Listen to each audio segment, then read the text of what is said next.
اور معاشرے کا کتنا کمینہ شخص ہے وہ جو کسی کی بیٹی کو اس لیے تنگ کرتا ہے کہ وہ جہیز نہیں لے کے آئی، یا وہ اس کی خواہش کے مطابق، اس کی توقع کے مطابق جہیز نہیں لائی۔ شریعت اسلامیہ نے تو نکاح کو آسان قرار دیا، اور یہ جو ہم اتنی لمبی چوڑی باراتیں لے کر کے چلے جاتے ہیں بیٹی والوں کے گھر میں، تو اسلام میں تو اس کا ایسا کوئی تصور نہیں ہے۔ 500 600 لوگ بیٹی والوں کے ہاں چلے جاتے ہیں، اور جس طرح کسی محاذ پہ جا رہے ہیں۔ نکاح فی المساجد کا رواج اگر ڈالا جائے تو ہماری زندگیاں سوکھی ہو جاتی ہیں۔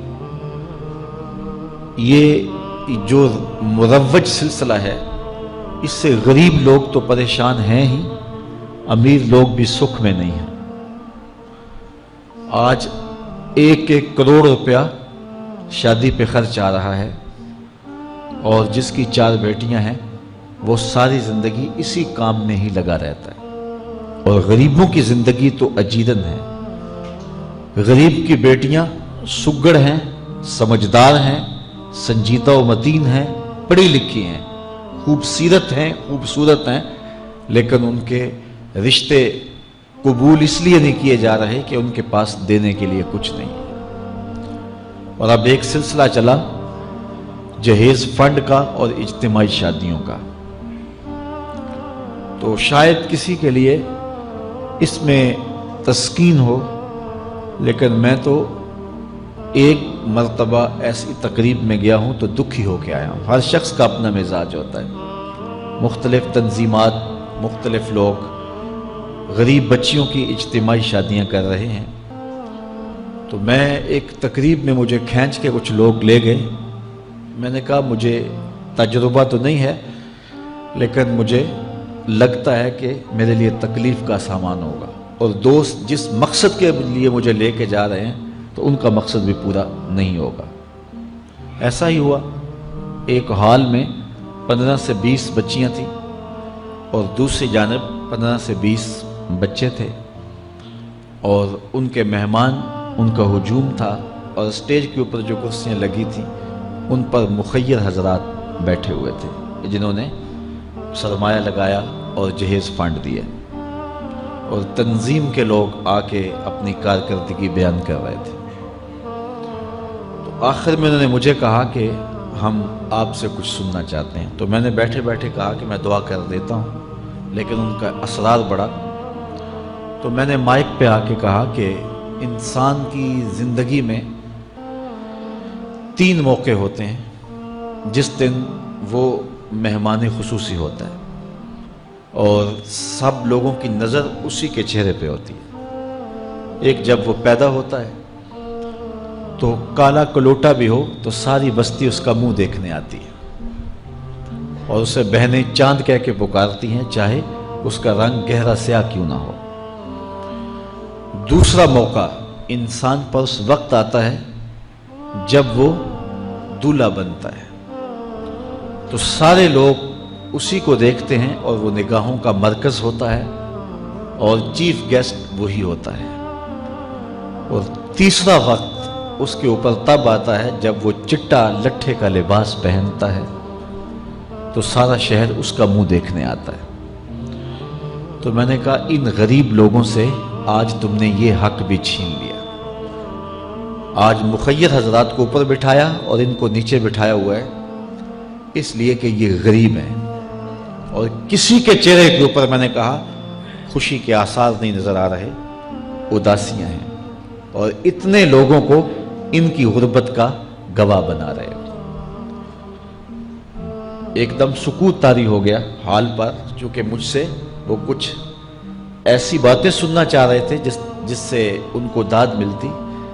میں نے کہا تمہارے جذبے اپنی جگہ پہ، لیکن کاش کے رات کے اندھیرے میں ان بیٹیوں کے ماں باپ کو تم نے کچھ پیش کیا ہوتا اور یہ اپنے گھر سے رخصت ہوتی تو عرش والا رب بڑا راضی ہوتا۔ لیکن برا کرے نمائش کا کہ ہم نے ان بیٹیوں کا تماشا لگا دیا۔ میں ایک شہر میں گیا تو وہاں آج کل وہ پہلے تھا نا عمرے کے ٹکٹ محفل نعت میں، تو آہستہ آہستہ مجمع سمٹ گیا، تو اب ایک نیا سلسلہ شروع ہوا ہے کہ جہیز کی پرچیاں نکالی جائیں گی۔ تو اسی سال آپ کے قرب میں ایک جگہ 10 کے 15 جہیز فنڈ تھے، تو مجھے خطاب کرنے کے لیے انہوں نے کہا، تو بڑے شوق سے منتظم محفل نے بتایا کہ 15 بچیوں کا جہیز بھی نکالا جائے گا، اور اس پردے کے پیچھے ہزاروں بچیاں بیٹھی ہوئی ہیں۔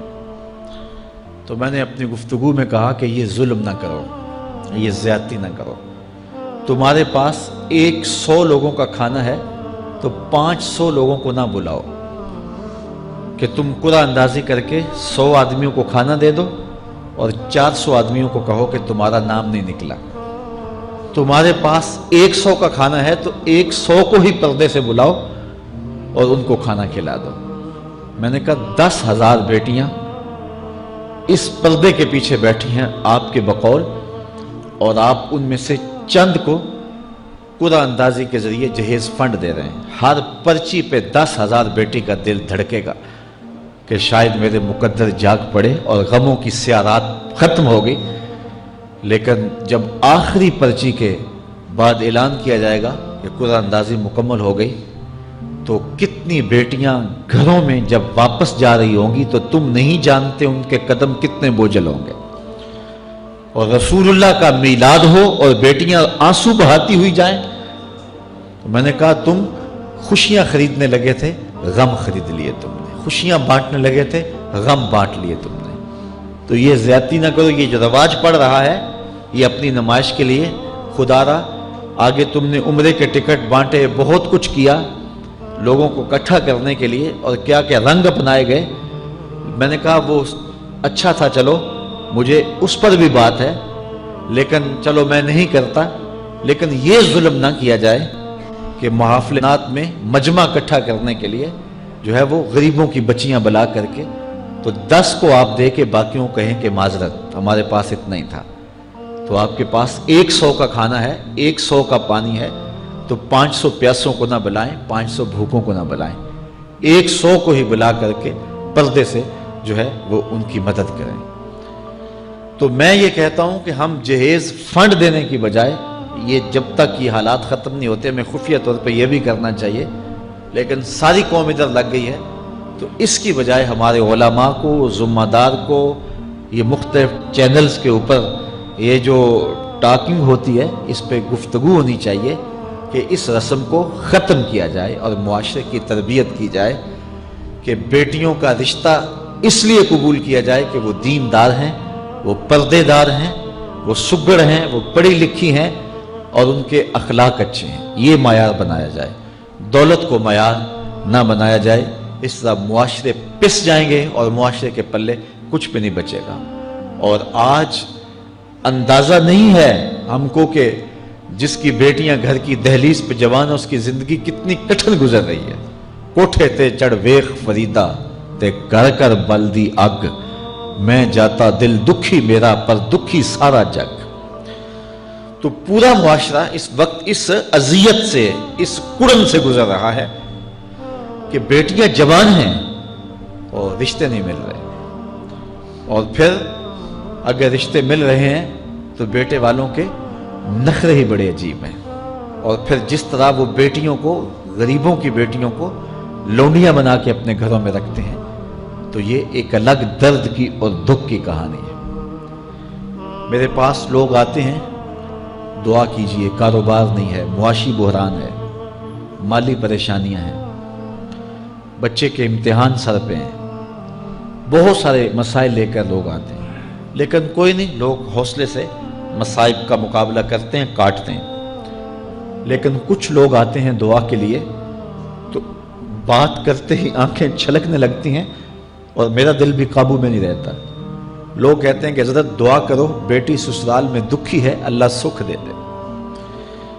تو میں دعا بھی کرتا ہوں، لیکن میں تنہائی میں جا کے روتا ہوں کہ اس درد کا مداوع کیا ہے، اس دکھ کا علاج کیا ہے، اور معاشرہ تیزی سے اس تکلیف کی طرف بڑھ رہا ہے، اور طلاق کی شرح بھی جو ہے وہ بڑھتی چلی جا رہی ہے۔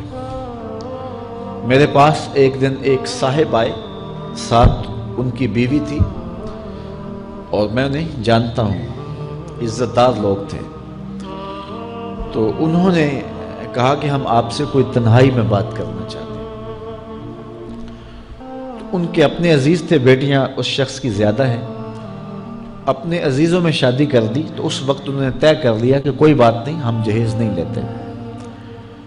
لیکن وہ باپ بلک بلک کے مجھے کہہ رہا تھا کہ کتنے دنوں سے میری بیٹی گھر آ کے بیٹھی ہوئی ہے، اور وہ کہتے ہیں کہ اتنی دیر واپس نہ آنا جب تک تیرا جہیز پورا نہیں ہو جائے گا۔ میں کہتا ہوں کتنا صفاق معاشرہ ہو گیا ہے اور کتنے کٹھن حالات ہو گئے ہیں۔ تو جب معاشرہ اس کیفیت میں چلے جائے تو پھر انارکی پھیلتی ہے اور معاشرے پھر قائم نہیں رہتے۔ تو کتنی باپ کی دہلیز پر بوڑھی ہونے والی بیٹیاں، ان کی سسکیاں، ان کی آہیں اور ان کی چیخیں اس معاشرے کو بے چین کی ہوئی ہیں۔ تو امیر لوگوں کی ذمہ داری ہے کہ وہ غریبوں کے دکھ بانٹ لیں۔ اللہ تعالیٰ ارشاد فرماتا ہے کہ فکو رقبہ او اطعام فی یوم ذی مسغبہ، کسی پھنسے ہوئے کی گردن چھڑانا یہ بڑی نیکی ہے۔ تو اس وقت غریب کی بیٹیوں کا رشتہ کوئی قبول نہیں کرتا۔ اگر کوئی نوجوان اور اگر کوئی سرمایہ دار غریبوں کی بیٹیاں قبول کر لے تو یہ اس کی مہربانی ہوگی، اور اگر یہ نہیں کر سکتا تو کم از کم ان بیٹیوں کی شادیوں کا اہتمام کیا جائے، لیکن یہ مہربانی کی جائے کہ غریبوں کی بچیوں کو نمائش گاہ میں نہ کھڑا کیا جائے اور ان کی غربت کا تماشا نہ بنایا جائے۔ رات کی تنہائی میں ان کے ماں باپ کی خدمت کی جائے تاکہ وہ اپنی بیٹیوں کو عزت سے اٹھا سکیں۔ میرے حضور نے ارشاد فرمایا وَرَجُلٌ تَصَدَّقَ بِصَدَقَةٍ فَأَخْفَاهَا حَتَّى لَا تَعْلَمَ شِمَالُهُ مَا تُنْفِقُ يَمِينُهُ، جس شخص نے تنہائی میں خیرات کی کہ دائیں ہاتھ نے جو خرچ کیا بائیں کو پتہ بھی نہ چلا، قیامت کے دن جب کوئی سایہ نہیں ہوگا اللہ اس شخص کو اپنے عرش کا ٹھنڈا سایہ عطا فرمائے۔ تو یہ جو اجتماعی شادیوں کا ماحول ہے، تو اگر اس کو ہم اس میں تبدیل کر لیں کہ غریبوں کی عزت نفس مجروح نہ ہونے پائے، تو اللہ تعالیٰ یہ توفیق نصیب فرمائے اور معاشرے کے اندر ایسے لوگ نکلیں جو معاشرے کے دکھ بانٹتے ہیں۔ اور علماء کو منبر و محراب سے زوردار آواز اٹھانی چاہیے کہ یہ جو رسم پیدا ہو گئی ہے جہیز کی، اور اس کے بغیر بیٹیاں گھر سے رخصت نہیں ہو سکتی ہیں، تو اس کو ختم کیا جائے اور اس کے خلاف عملی جہاد کیا جائے، اور اس کے لیے امیر لوگ نمونہ بنیں۔ غریب لوگ تو نمونہ بن نہیں سکتے، مشکل ہے ان کے لیے، لیکن امیر لوگ اگر نمونہ بنیں تو وہ بن سکتے ہیں اور معاشرے کے اس ناسور کو ختم کیا جا سکتا ہے، اور غریبوں کی بیٹیاں عزت سے اپنے پیا گھر سدھار سکتی ہیں اور ان کو جو ہے ان کے ماں باپ کو تسکین کی اور چین کی نیند آ سکتی ہے۔ آج میں نے نکاح کے حوالے سے بہت ساری باتیں کرنی تھی، لیکن عنوان ادھر چلا گیا چونکہ یہ ایک سلگتا ہوا مسئلہ ہے اور ہمارے معاشرے کو کاٹ رہا ہے اور توڑ رہا ہے۔ ایک تو گھروں کی دہلیز پہ بیٹیاں بوڑھی ہو رہی ہیں، اور دوسرا شرع طلاق جو ہے وہ بڑھتی چلی جا رہی ہے۔ اس حوالے سے میں زیادہ لمبی گفتگو نہیں کرتا، صرف دو چار باتیں کہ طلاق اگرچہ مرد کا شرعی حق ہے، اور اگر نباہ نہ ہوتا ہو تو طلاق دینا ناگزیر ہو جائے تو طلاق دینا ہی پڑتا ہے، لیکن اس کے باوجود اگر کوئی شخص اپنی بیوی کو برداشت کرتا رہے تو قیامت کے دن رب کی رحمتوں کا حقدار ہوگا۔ جائز کاموں میں جو سب سے ناپسندیدہ امر ہے وہ طلاق ہے، اور جب کوئی شخص طلاق دیتا ہے اللہ کا عرش بھی ہلنے لگ جاتا ہے۔ امرأہ مردودہ اس خاتون کو کہتے ہیں جس کے شوہر نے اس کو طلاق دے دی اور وہ اس قابل نہیں ہے کہ اس کا دوبارہ نکاح ہو سکے. پہلے ہی بڑی مشکل نکاح ہوا تھا، بدصورت تھی، جہیز نہیں لا سکی تھی، تو پہلے بڑی مشکل نکاح ہوا تھا، اب طلاق ہو گئی تو اب تو اور زیادہ امکان مشکل ہو گیا. تو وہ اپنے باپ کی دہلیز پہ بیٹھ گئی. آگے نکاح کا ارادہ بھی نہیں ہے چونکہ امکان باقی نہیں ہے. تو اس عورت کو شریعت میں کہتے امرأہ مردودہ، لٹائی گئی خاتون.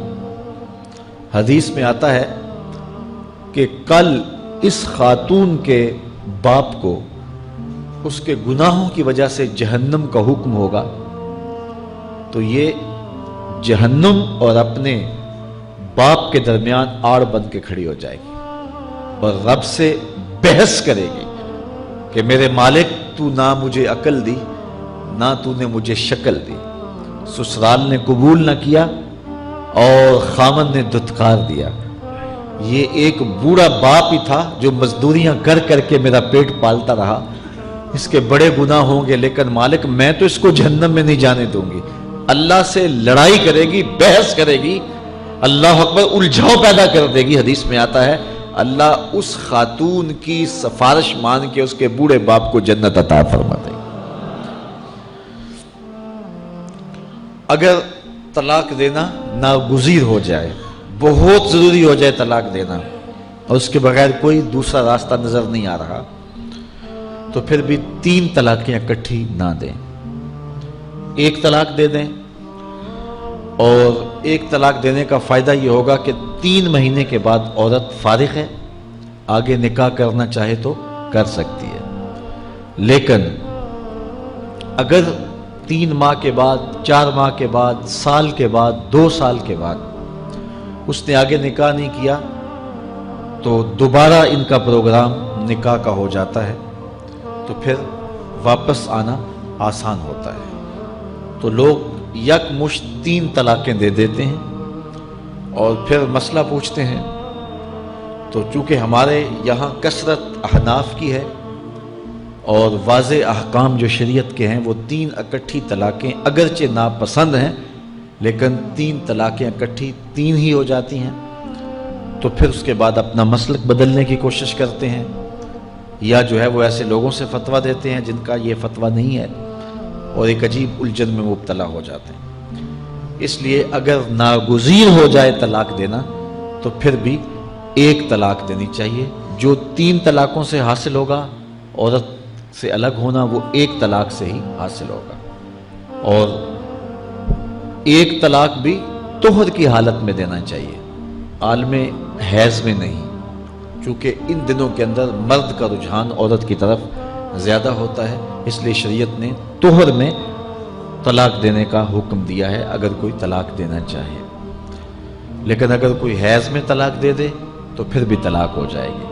3 اکٹھی دے دیں پھر بھی طلاق ہو جائے گی. لیکن 1 طلاق اور وہ بھی طہر میں اگر دی جائے، ہاں مہینے کے وقفے کے بعد دی جائے تو پھر بھی موقع موجود ہوتا ہے. تو عمومی طور پہ لوگ 3 طلاقیں اکٹھی دے کے بعد میں پریشان ہوتے ہیں، کیونکہ طلاق دینے کے بعد پھر پوزیشن سوچ کی اور گمان کی اور ہوتی ہے.